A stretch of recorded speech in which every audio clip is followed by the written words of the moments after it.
Спектакль в двумерии подошел к своему грандиозному и разрушительному финалу. Асад Промат принимается за уничтожение мира, а Звездный экспресс вступает в отчаянную битву за выживание против Лорда-Опустошителя. Впереди раскрытие самой горькой тайны 15-летней давности и окончательно сорванной маски.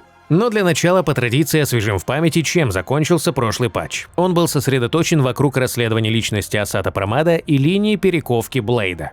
В прошлом сюжете был раскрыт главный секрет двумернии. Останки Эона Ненасытности разбросаны по разным планетам, и Аха вытягивает силу этого пути через церемонии радости. Игры Фонтаны – одна из таких церемоний. Герои сумели использовать эту механику себе на пользу. Блейд, прибегнув к всепожирающей ненасытности, видоизменил эманатора Шуху и навсегда запечатал его внутри своего тела, превратив себя в живую клетку. А вот линия Асада Промата, напротив, достигла своего пика. Он оказался человеком, прошедшим путь от радости к освоению и разрушению. Недотепа в маске не дошедший, затем навигатор Звездного экспресса Взирая, а вскоре лорд-опустошитель Нанука. И это далеко не все его личности. Химико раскрыла, что настоящий Рюсуке, ее отец, был убит Асатом, после чего тот принял его облик и годами отыгрывал роль ее любящего отца. Как только эта правда всплывает наружу, Асад полноценно вступает в игру. Он транслирует свое обращение ко всем жителям Двумернии и одновременно наносит сокрушительный удар сразу по всем группам героев. Кроме того, в рисованном мире герои встретили Графию, еще одну дочь Лорда-Опустошителя. Ей он даровал силу разрушения еще в младенчестве. Однако именно она 1000 лет назад спасла мир от его первого вторжения, а Звездный экспресс подарил ей надежду на спасение. Тот самый экспресс, который спустя тысячелетия найдет в рисованном мире юная Химико.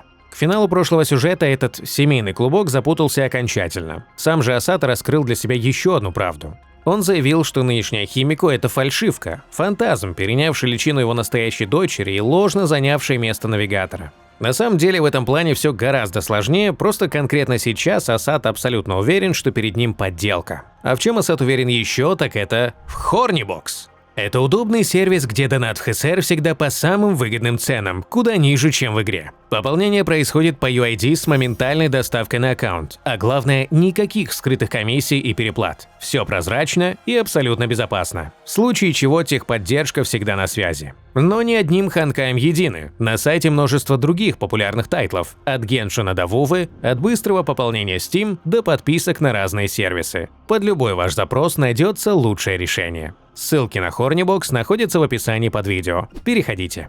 И новый сюжет продолжает этот семейный конфликт. Асад предельно горд своей дочерью. Она смогла частично воссоздать особого мехатрона, того самого, который появился в концовке прошлого сюжета и которого Асад назвал «старым другом». Что это за мех и почему он особый, раскроется уже по ходу сюжета. Химико же напрямую спрашивает Асада про все его притворство в роли Рюсуке. Неужели все это было лишь для того, чтобы злорадно посмеяться над ней в будущем? Все эти рассказы о Вселенной, Звездном экспрессе и звездах. На самом деле у Лорда-Опустошителя просто своя эстетика радости, вместе с которой появилась и дурная привычка. Он не просто уничтожает мир по приколу, а с упоением и наслаждением проникает в него под чужой личиной, общается с обитателями как с друзьями, живет бок о бок с ними. Асад словно художник, для которого подобные действия – это мазки на холсте, а последний штрих шедевра – то самое разрушение. Однако на Двумерии все сложилось чуть иначе. Он совершил ненужные поступки, которые взрастили семена, настоящие произведения искусства и шедевры. Двух его дочерей – Графию и Химико. Тем не менее, Химико быстро берет себя в руки. Она благодарит своего отца за то, что направил ее на путь освоения, за все то, что он сделал, отыграв роль Рюсуке. Именно он посеял в ней одержимость починить Звездный экспресс. И теперь, пускай даже дорога, по которой она прошла, изначально была соткана из лжи, каждый шаг этой самой дороги был настоящим. Но убийство настоящего Рюсуке остается убийством. Химико обещает сорвать маску с монстра, укравшего облик и имя ее отца, и верит, что настоящий Рюсуке с радостью посмотрит на это с небес. Но у Асата припрятан туз в рукаве. В действительности он 9-й проситель игр Фонтаны, а значит и претендент на обретение сил Ахи. В прошлых сюжетах Эванесса обошла правила, нарисовав маску для первопроходца, а вот настоящая, оставшаяся маска попала в руки Асату. Он уже ощущает, как сила желания, рожденная от страха людей перед ним, постепенно наполняет его. И именно благодаря тому, что вспыхнули споры и паника, он получил огромную силу желания. 絶滅大君がどうやってこの遊戯に勝つつもりだと思う？簡単だ。奇跡を起こすんじゃなく、あんたらが享受してきた奇跡、そのツケを払ってもらうのさ。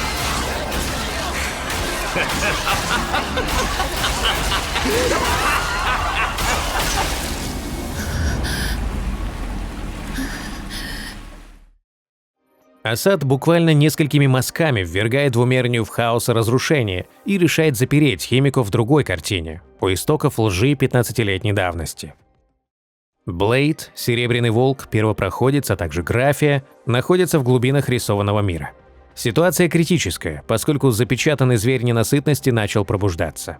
Художница просит героев выбираться, а сама собирается остаться, чтобы попробовать заделать брешь и укрепить печать. Но эту идею Графии сразу отметает Жемчуг. Ей удалось выйти на связь по координатам из-за одинакового паттерна атак Асата, и она сообщает, что шансы на успех минимальны. Жемчуг предлагает свой запасной, экстренный план – вернуть двумернюю обратно в рисованный мир, чтобы Асад не мог ей навредить. Затем она просит Волка о сделке – сопроводить Графию к ней. Волк соглашается и вместе с Графией рисует выход в реальность. Группа прибывает в разрушенную двумернюю и поначалу отказывается верить своим глазам. Координаты смещены, законы физики перемешались, а рисованный мир, сдерживающий ненасытность, почти уничтожен. Волк резонно подмечает одну деталь. Если Асад такой могущественный, то зачем ему вообще принимать участие в играх Фонтаны? Это значит, что есть дополнительные условия. Этим условием является сбор огромной силы желания людей.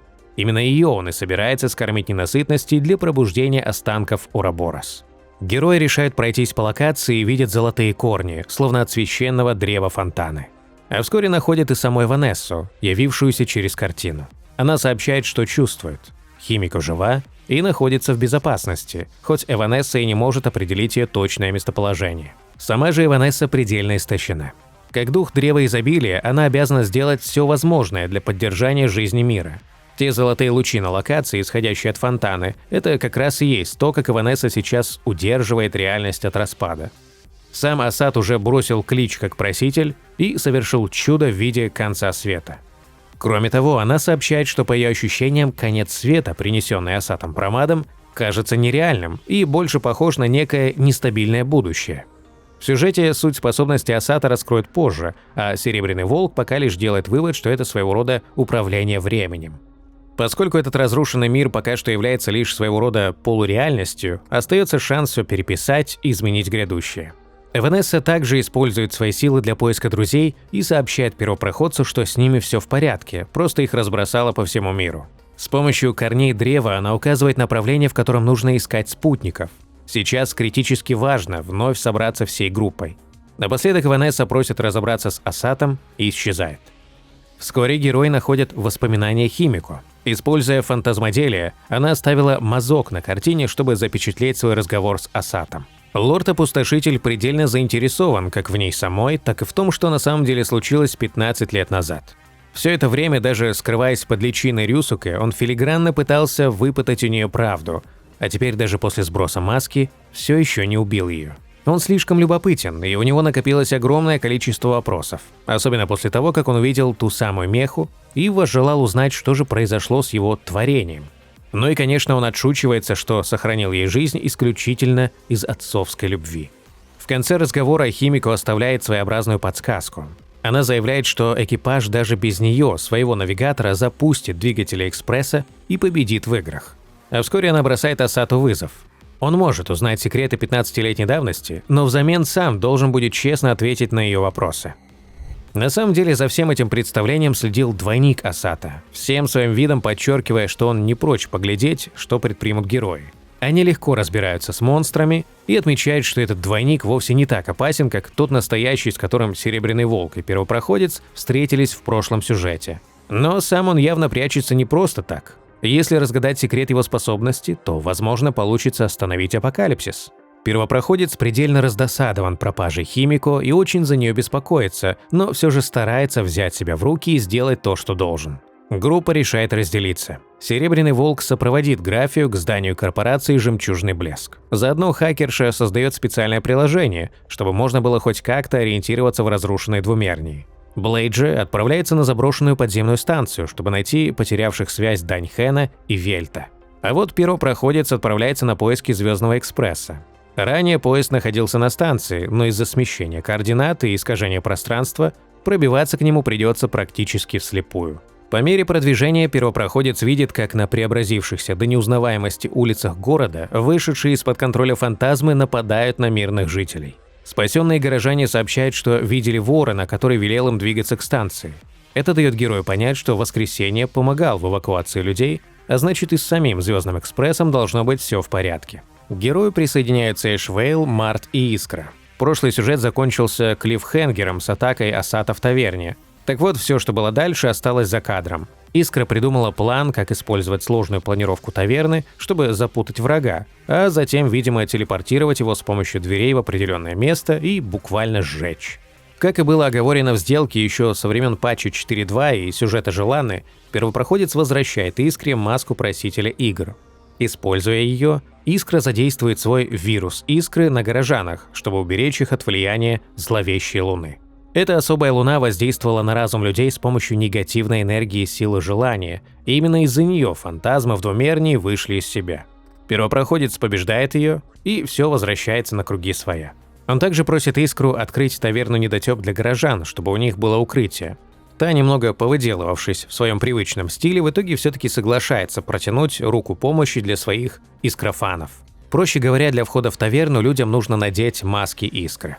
Так как зловещая луна была повержена, а фантазмы успокоились, Воскресенье смог наконец сосредоточиться на поиске друзей с помощью своей птицы.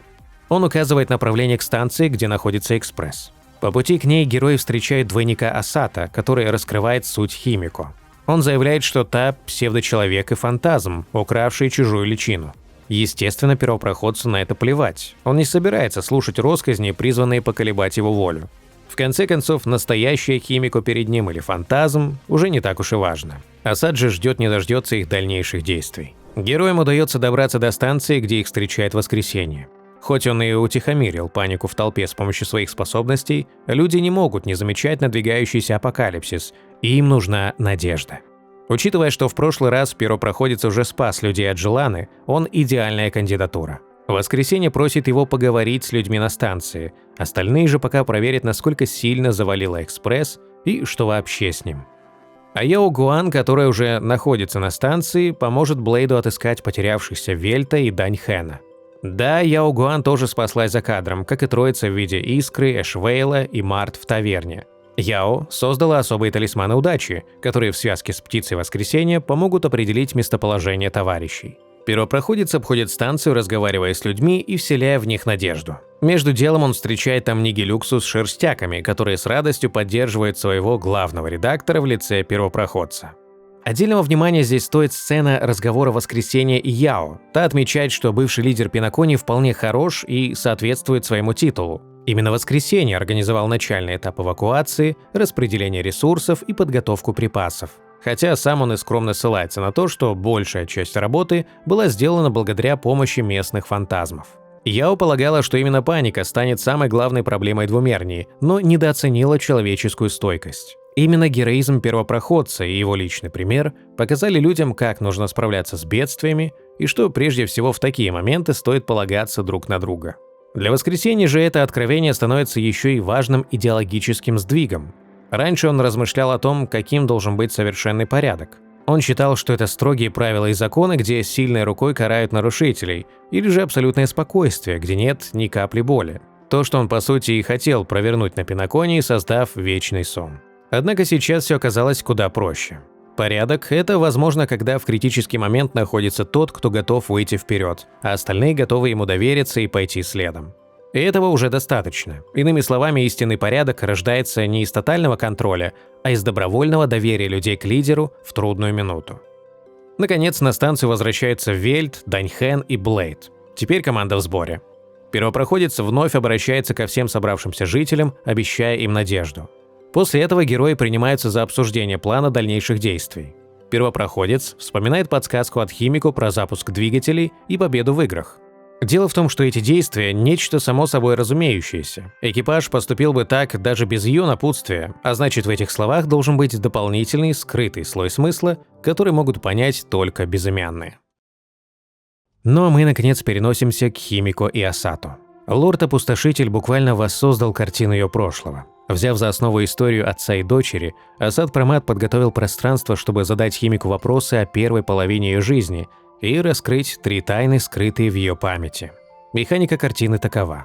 Любая мысль резонирует с ней и воссоздает прошлое из воспоминаний, а сами Асад и Химико словно отыгрывают спектакль.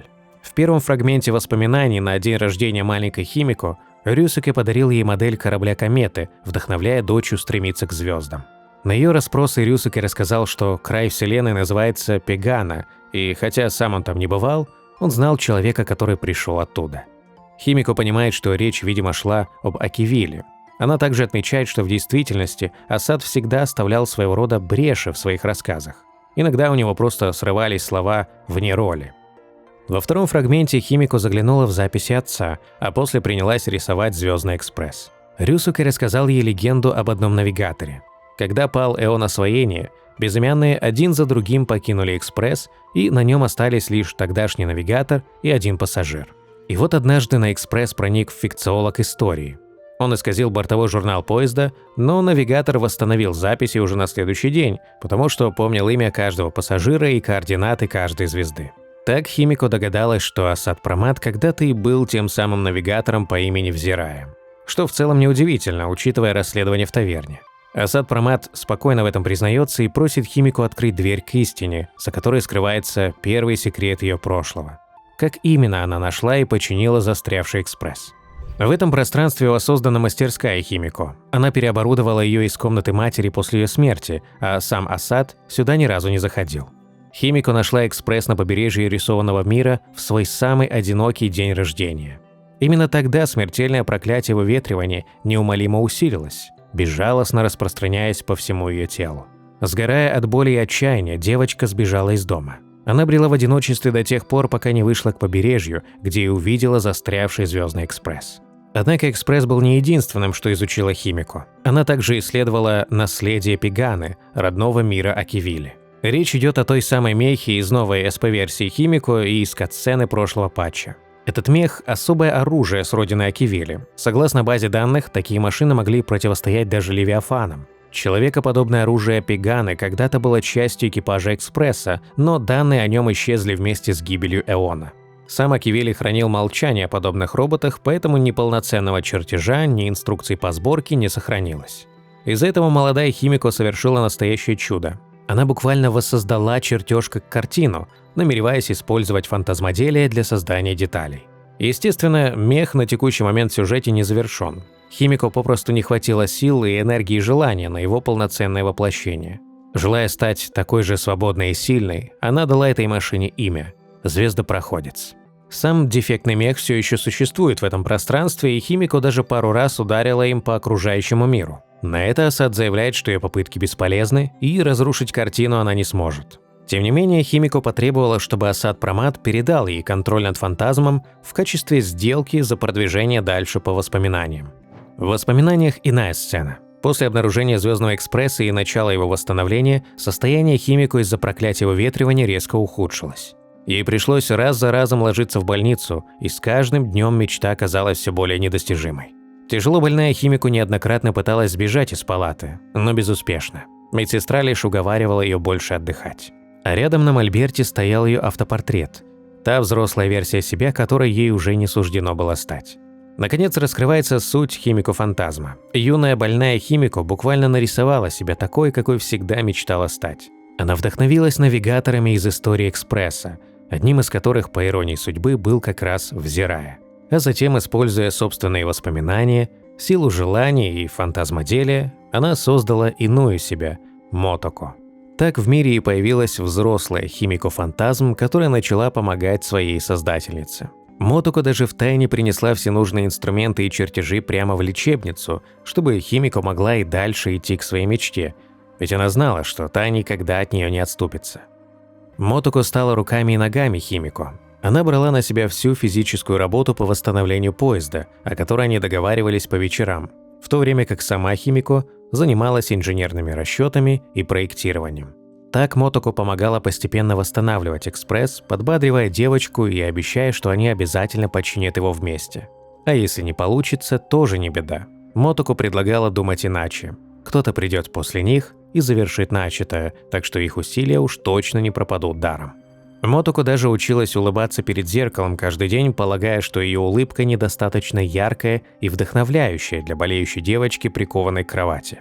Однако даже так, после всех усилий, шанс починки экспресса был меньше 1%. В конце концов их остановил двигатель, а мечта выйти за пределы звездного неба обернулась крахом для девочки, которая и так едва держалась на ногах. Ведь поскольку Химико страдала от проклятия, даже покинув планету и пройдя через атмосферу, ее бы попросту разорвало. Тогда Мотоко предложила иной путь – игры фонтаны, попросить бога смеха, чтобы тот даровал ей здоровье. Но печальная правда заключалась в том, что предок Химико уже однажды победил в играх, и проклятие снять не удалось. Но даже так Мотоко предложила иное решение. Пускай в таком случае Аха зажжет двигатель экспресса своей силой, чтобы все увидели, как поезд вновь отправляется в путь. А чудом, сотворенным Химико, и должен был стать тот самый звездопроходец. Так Химико и Мотоко решили присоединиться к надвигающимся играм фонтаны, пожертвовав всем только ради того, чтобы принять в них участие. Асад Прамат высмеивает это абсурдное решение, считая, что Химико ради участия в играх фонтаны отказалась от стремления прикоснуться к звездам и от возможности выжить, и вспоминает исход кровавых игр. По предположению Асата Прамада, звездопроходец обрел форму благодаря силе желания Химико и одолел Вестника Смерти. Он называет текущую Химико фальшивкой и полагает, что, став победительницей, настоящая Химико пожелала отдать все, что у нее было – имя, воспоминания, саму свою жизнь и мечту об освоении – своему фантазму Мотоко. А сама навсегда осталась в двумерии и обратилась в прах, когда Мотоко и Звездный экспресс взмыли в небо. Перед уходом из лечебницы, чтобы сразиться с Вестником, Химико испытывала страх, беспокоясь, что станет обузой для Мотоко. Фантазм подбодрила ее, призвав довериться ей и поверить в свое идеальное будущее «я». После чего они вместе отправились останавливать бесчинство Вестника Смерти. Асаджи и Химико продвигаются к следующему фрагменту картины. В этих воспоминаниях Мотоко рассказывает девочке, что в будущем та станет прекрасным навигатором, продолжит путь, по которому еще никто не ходил, и обретет множество верных попутчиков. И наша Химико символически присоединяется к разговору с этой самой Мотоко, подтверждая, что она действительно стала такой, какой та ее представляла.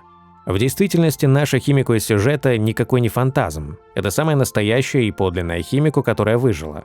Асад ошибался, полагая, что его дочь мертва. На самом деле все было ровно наоборот. Это фантазм Мотоко пожертвовала собой, чтобы настоящая Химико смогла выжить. Тогда, 15 лет назад, после кровавых игр и смерти Вестника, Аха так и не явился. Победителя в играх попросту не было, поскольку все остальные просители погибли, а сама Химико полностью растратила свою силу желания. Однако некая сущность, назвавшаяся Тенью Фонтаны, решила не оставлять их без чуда после всего, через что они прошли. Что это за сущность, неизвестно, и остается лишь гадать. Так Мотоко заключила сделку. Обменяла собственное время и жизнь на жизнь Химико. Проклятие выветривания нельзя было искоренить, но его можно было передать другому, если тот добровольно возьмет его на себя. Изначально юная Химико хотела, чтобы все было иначе. Они договаривались, что именно Мотоко, ее идеальная версия, достойная стать навигатором, полетит к звездам вместо нее и исполнит их общую мечту.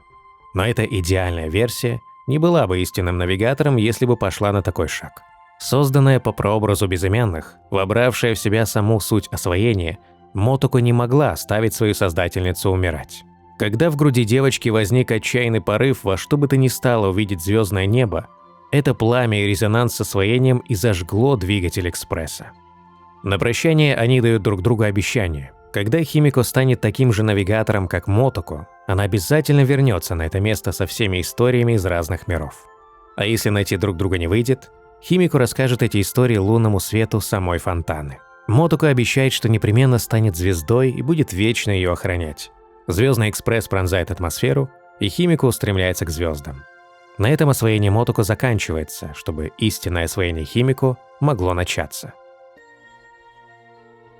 И здесь стоит прояснить один момент. Весь этот фрагмент с раскрытием того, как Химико выжила и что произошло после игр Фонтаны, изначально находился в самом конце сюжета.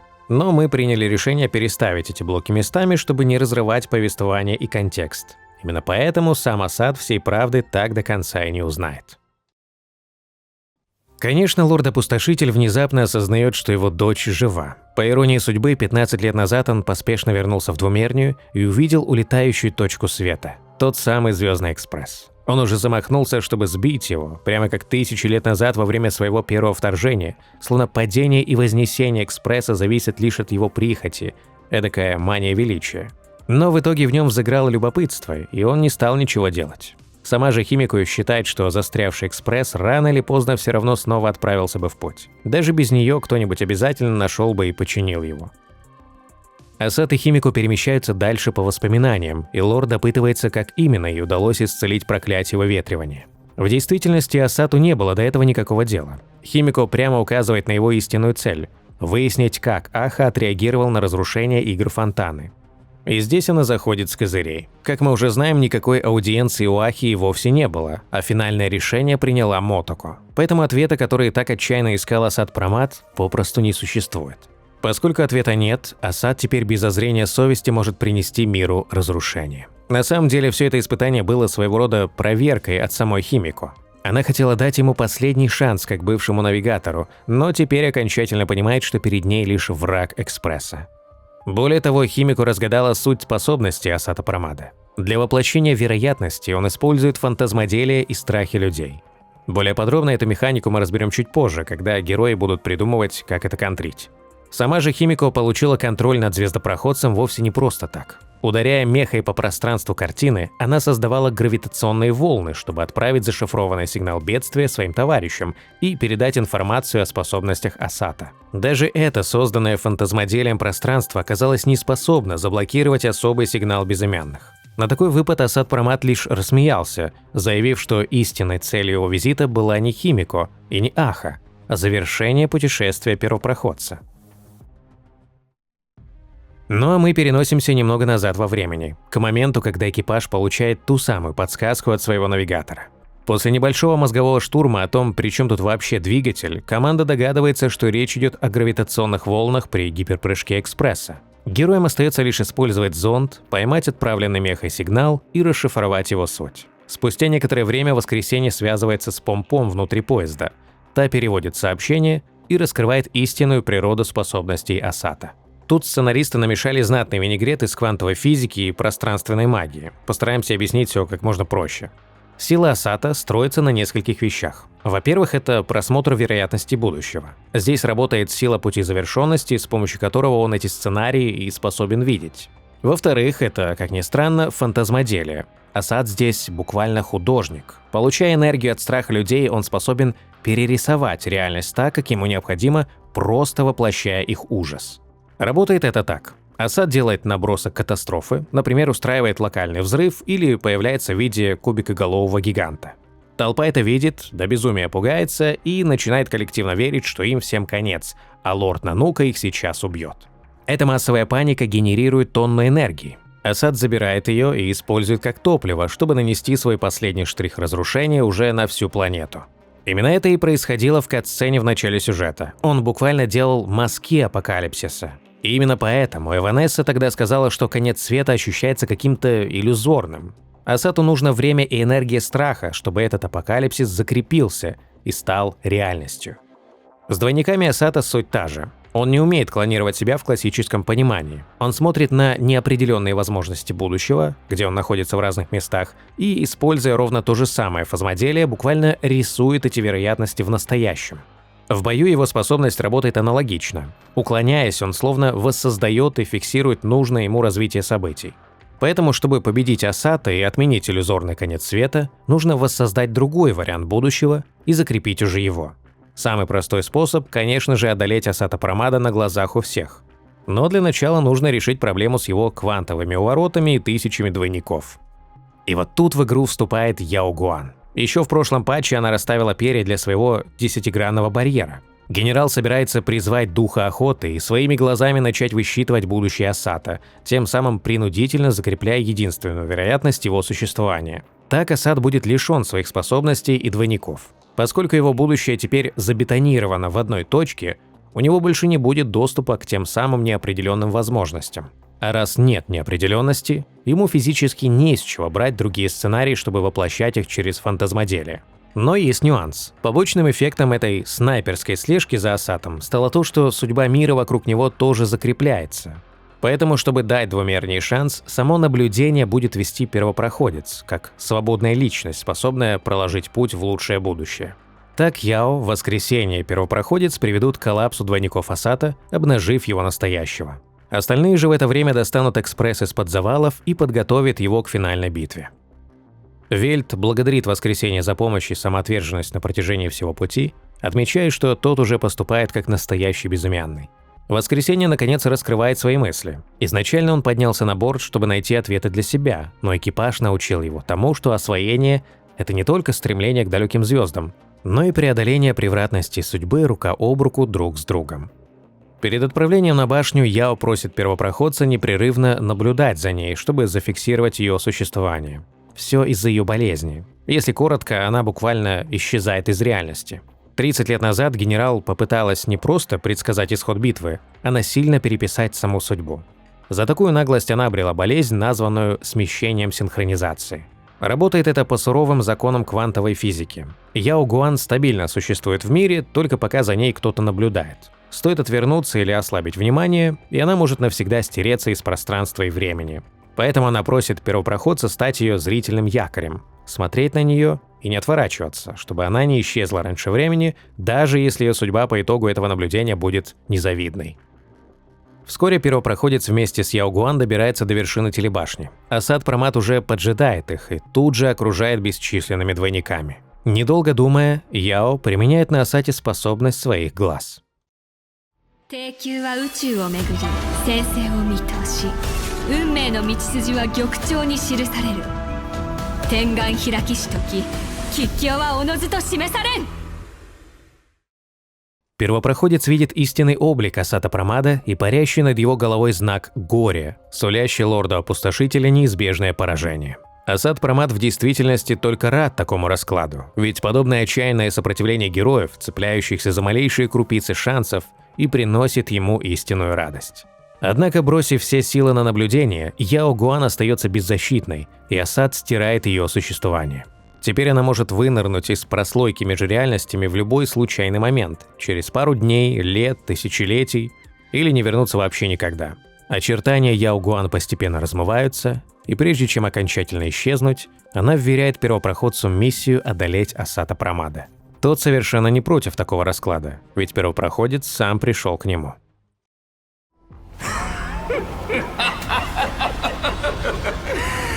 それじゃあ元ナビゲーターとして道を示してやろう。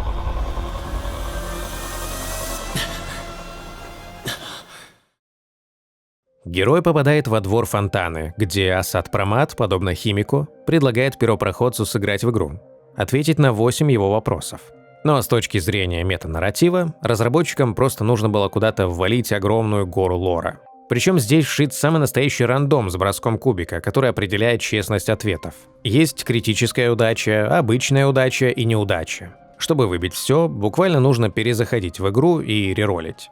Асат честно отвечает, что после 8 вопросов все равно прикончит героя, так что не прочь поболтать. Лорд-опустошитель здесь выступает в роли своеобразного Джокера, который может выкинуть что угодно чисто ради потехи и любопытства. Для первопроходца же это отличная возможность потянуть время, пока экспресс вытаскивает химику из рисованного мира. Заодно в этом диалоге Асат подтверждает, что Яо Гуан действительно связала его своим наблюдением, и он давненько не вступал в игру без защиты.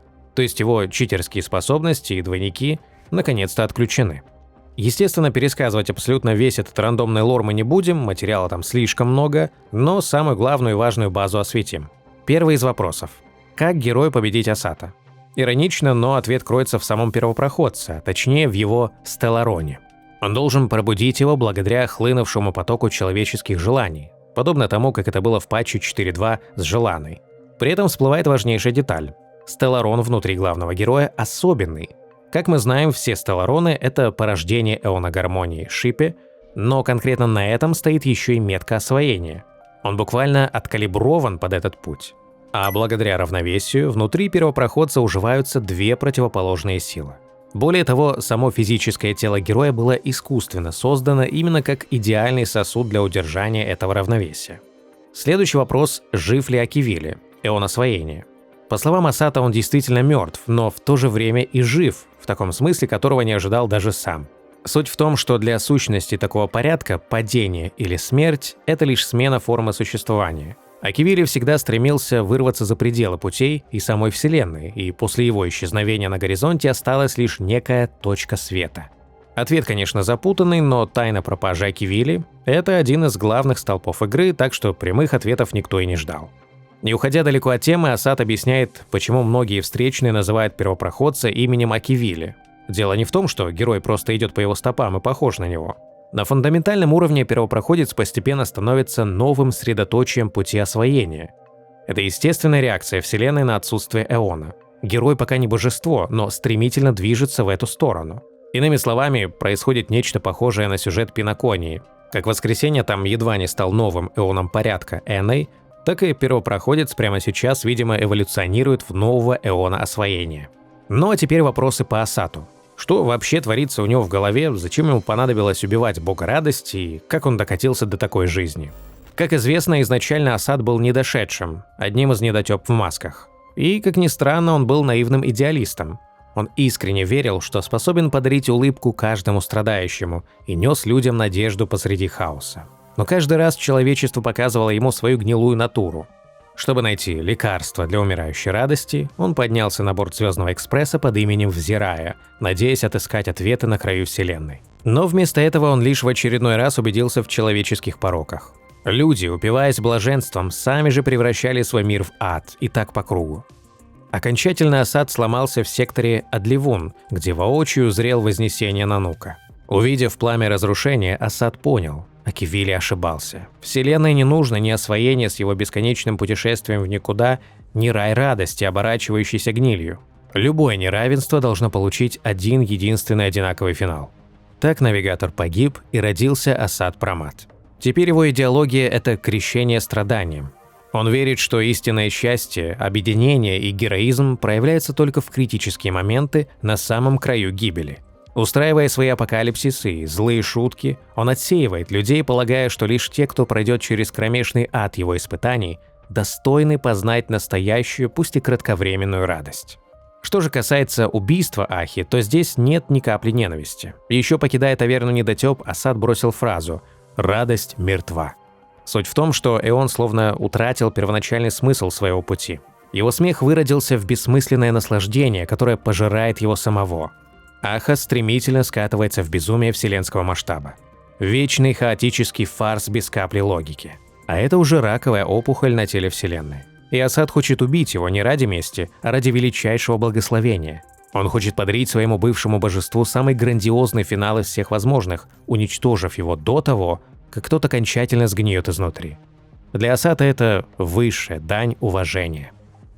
В последнем вопросе, касающемся Химико, Асат наконец осознает, почему 15 лет назад не сбил экспресс. Он хотел, чтобы за этот срок она обрела самое дорогое в жизни, только чтобы затем он мог явиться и уничтожить все это самым жестоким образом. И именно поэтому на Двумерне он задумал свою самую изощренную злую шутку. Он подначивает первопроходца активировать Стелларон, чтобы тот, если выйдет из-под контроля, собственными руками погубил свой мир и заодно послужил приманкой для пробуждающейся Ouroboros. На этом вопросы заканчиваются, а экипаж выходит на связь и сообщает, что уже спешит на помощь. Но перед финальной битвой первопроходец задает свой последний вопрос. Разобьется ли кубик на голове Асата, если по нему как следует вмазать?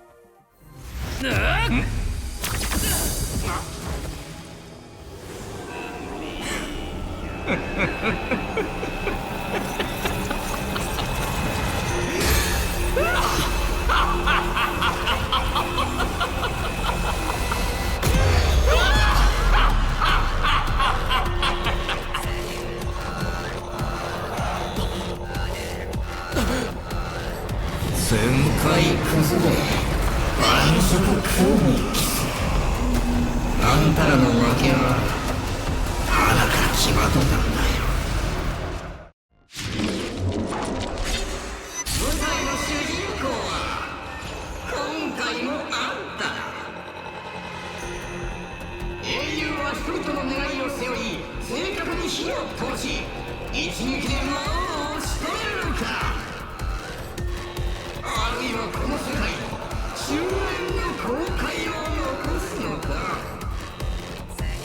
偽装楽園を救おうとした勇者は最後の最後で救おうとしたはずのそれを木っ端みじんに砕いてしまう。これもまたスペースファンタジー RPG さ。諸君僕とご覧あれ。答えろ。今そいつらが立ち寄る。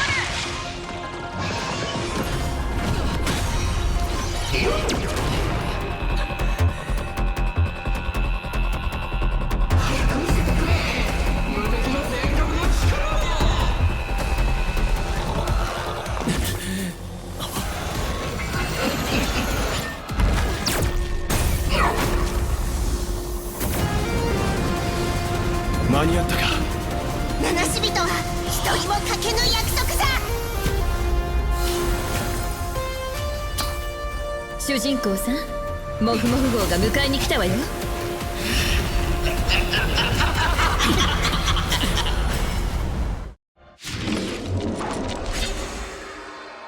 当の七死人ってものを見せつけてやらなきゃ。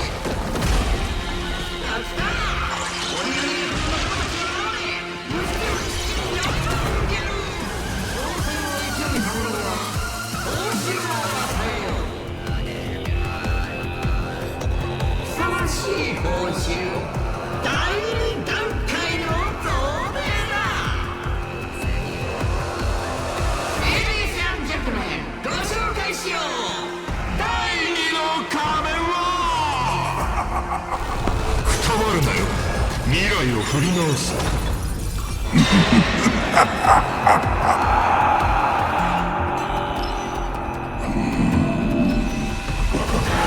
チャンスをも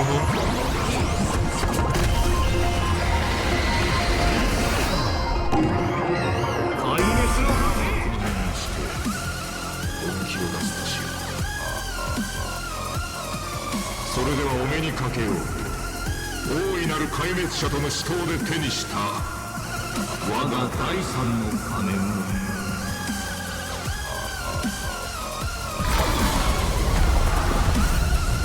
見せてやろう。万物希弱の真理ってやつ。三皇すでに至り万色空に帰す。俺は世界から笑いを消し去り大刀を捧げる。ブレイクショットだ。あんたじゃこいつらを守れない。誰一人守れやしない。あんたの前でこいつらを順番に消してやろう。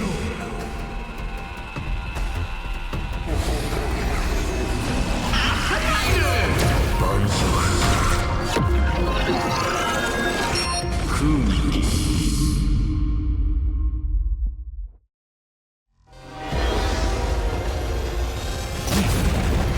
またも列車は落ちる。とんだ二番線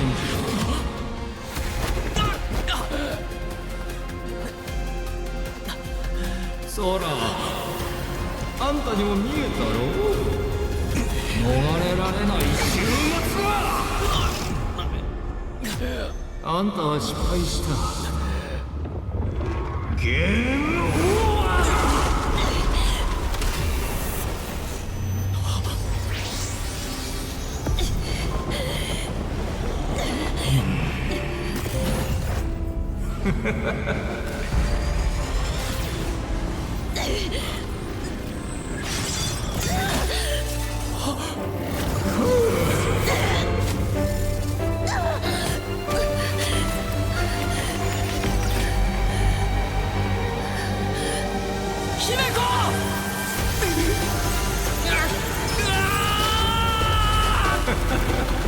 見せてもらおう。あんたはまた旅立てるか。大丈夫よ。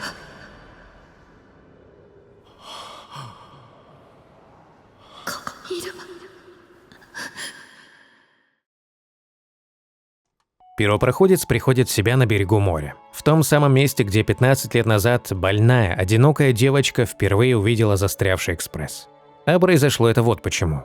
В тот миг, когда Асад нанес сокрушительный удар, а первопроходец начал терять контроль над Стеллароном, Химико бросилась вперед и закрыла героя собой. Стелларон среагировал на ее последнее, самое отчаянное желание – исполнить клятву, данную Мотоко. Так из воспоминаний возникло это застывшее пространство-время. Однако это не чудесное спасение, это своего рода лимб. В ходе ожесточенной битвы Химико приняла решение пожертвовать собой, чтобы дать экспрессу и экипажу шанс уцелеть.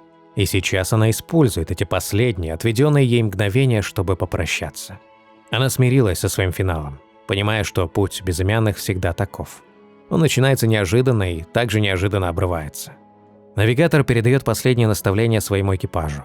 Она просит Март забрать ее одежду, Даньхэна перестать тащить весь груз ответственности на себе и извиняется перед Вельтом за то, что так и не долетит до его родины.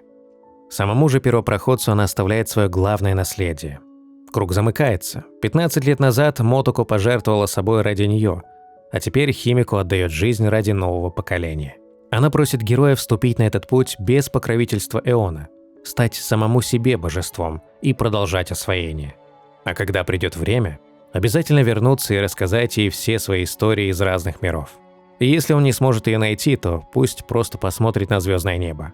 Ведь теперь настала ее очередь стать звездой, чтобы вечно освещать для него ночь. После ухода Химико в этом же застывшем пространстве внезапно появляется другой первопроходец. Его версия из будущего, как подписывает игра. Прежде этот двойник уже появлялся в сюжете Амфареуса, оставив после себя массу непоняток. Эта версия прошла дальше нашего текущего первопроходца и знает грядущее. В целом, вполне вероятно, что это аватар Терминуса, Эона завершенности, ведь, как известно из сюжета 3.8, первопроходец неразрывно связан с Терминусом и фактически является им в будущем. Или же это действительно своего рода двойник главного героя из иной временной линии, подобно тому, как у Волка была тема с Императрицей Теней. Этот двойник начинает выдавать четкую математическую хронологию неизбежного. Ровно 8 секунд назад герой проиграл Асату, а ровно через 8 секунд Химико пожертвует своей жизнью. Это запустит цепную реакцию, которая приведет к полному коллапсу двумерней, пробуждению ненасытности и гибели Ахи. Следом сущность задает прямой вопрос: готов ли первопроходец смириться с таким будущим? И здесь же озвучивает решение. Как уже известно, это пространство порождения Стелларона, который откликнулся на желание Химико. Единственный способ сломать этот провальный сценарий – загадать собственное желание Стелларону и буквально перезаписать желание Химико своим. Перед уходом иная версия бросает загадочную фразу о том, что в будущем их с первопроходцем судьбы вновь пересекутся, и она своими же руками перекроет ему путь вперед. В общем, типичный вброс на будущее с загадками от сценариста. Так первопроходец делает свой выбор, отвергая первоначальный расклад. Смерть Химико – это красивый, героический жест, но в глобальном смысле это поражение. Если она погибает, ее путешествие обрывается, экспресс теряет навигатора, и наступает тот самый конец света. Первопроходец наотрез отказывается принимать этот благородный исход и идею жертвенности. Суть освоения заключается не в том, чтобы красиво умирать, жертвуя собой, а в том, чтобы продолжать двигаться к звездам вместе, даже когда шансов нет, не бросая ни одного из товарищей. Заменив желание Химико на свое собственное, герой прокладывает новый путь и возвращается в реальность. «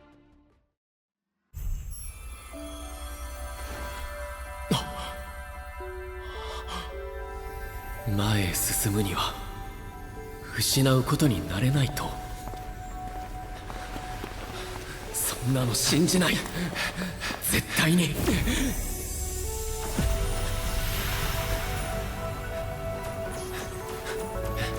果たせなかった約束は全部明日で果たしてみせる証明してみせる犠牲なんかなくてもどこまでだっていけるってだから急列車のナビゲーターは姫子じゃないと。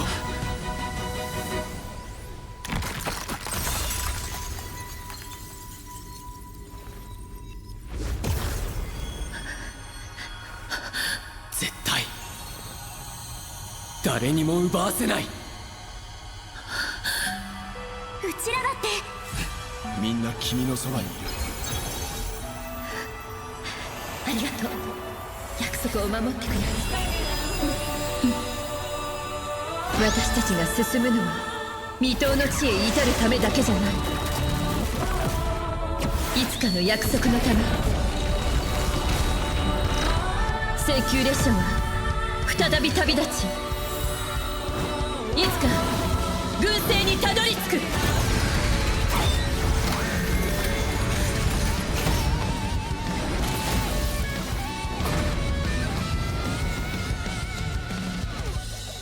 新しい夜明けに向かって。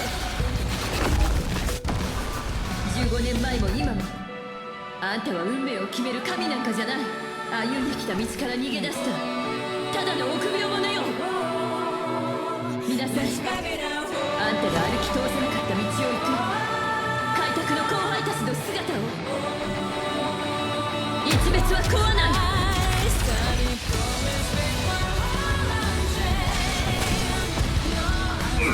たとえ神が滅んでも人は終点にたどり着く。理解構築運転開拓など弱者を慰める嘘でしかない。定められた海面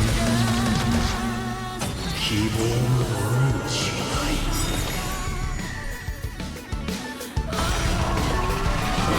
ただ前へ進む。必要なのは前に飛び出すだけ。結末は問わない。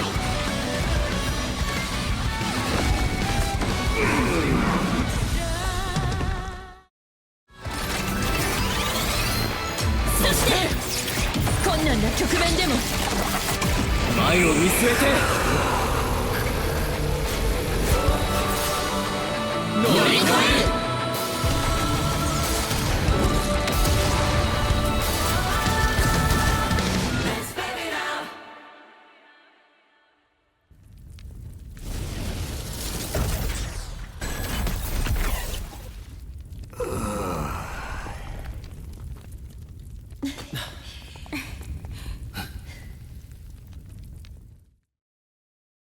Асад Прамат повержен, но пока еще жив. Лежа в руинах, он наконец-то признается, что роль отца ему действительно пришлась по душе, хотя и с иронией отмечает, что после всего пережитого Химико вряд ли когда-нибудь снова назовет его папой.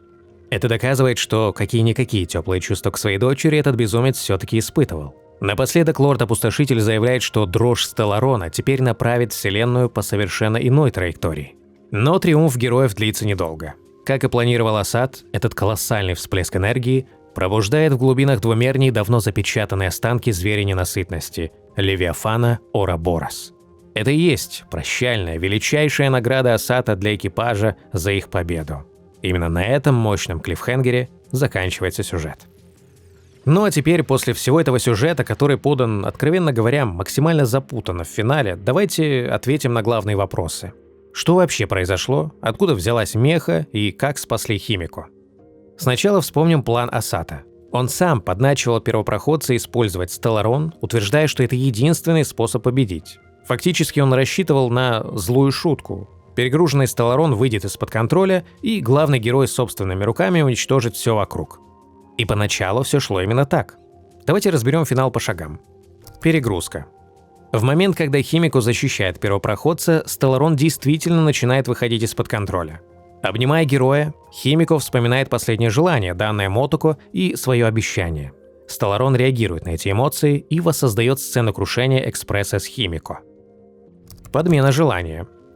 Сама Химико собиралась пожертвовать собой, что в итоге привело бы к гибели Вселенной. Но герой вмешивается и буквально заменяет ее желание своим, пожелав, чтобы освоение продолжалось. Откат. Как сказано в рекапе, Стелларон откликнулся на этот порыв и вернул героя в момент, когда еще не все потеряно.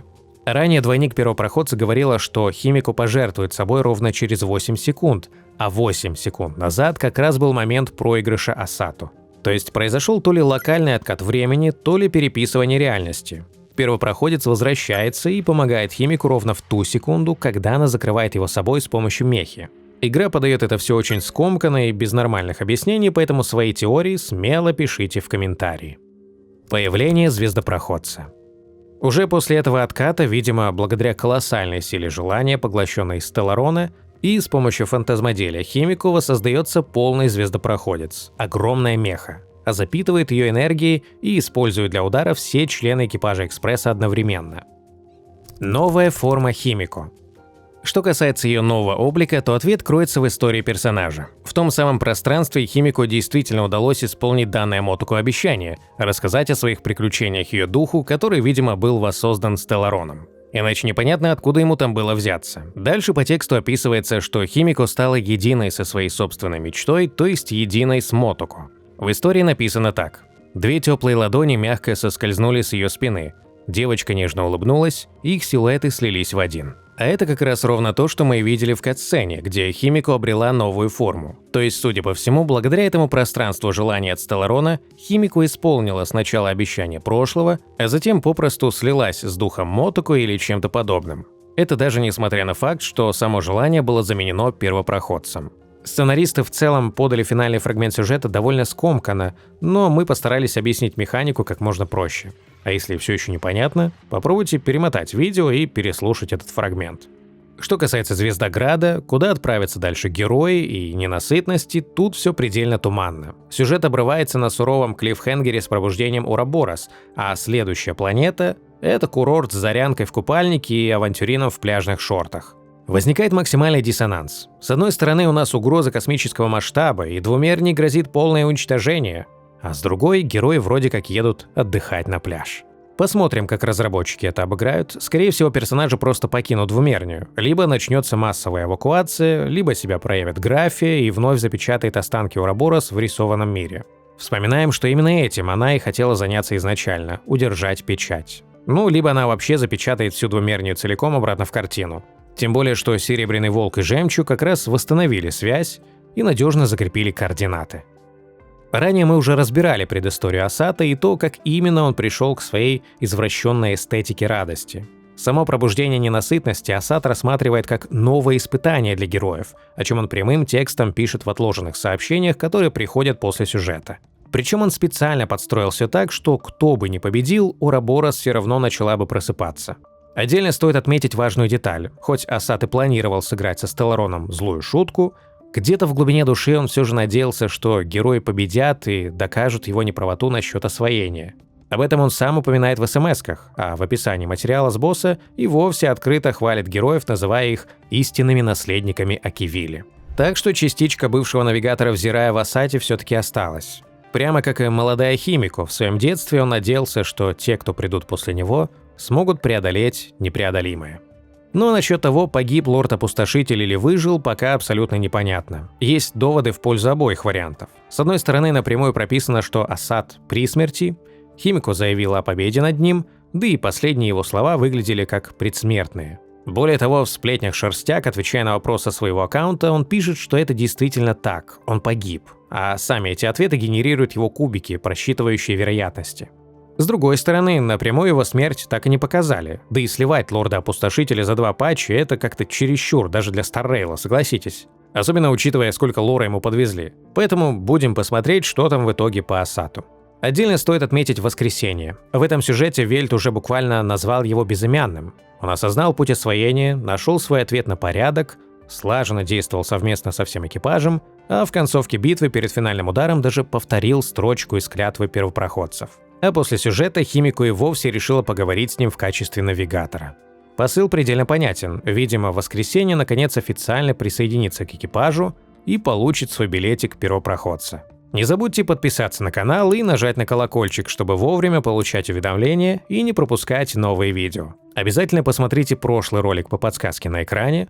Поддержать выход новых видео можно донатом или подпиской на Бусти. Спасибо за просмотр.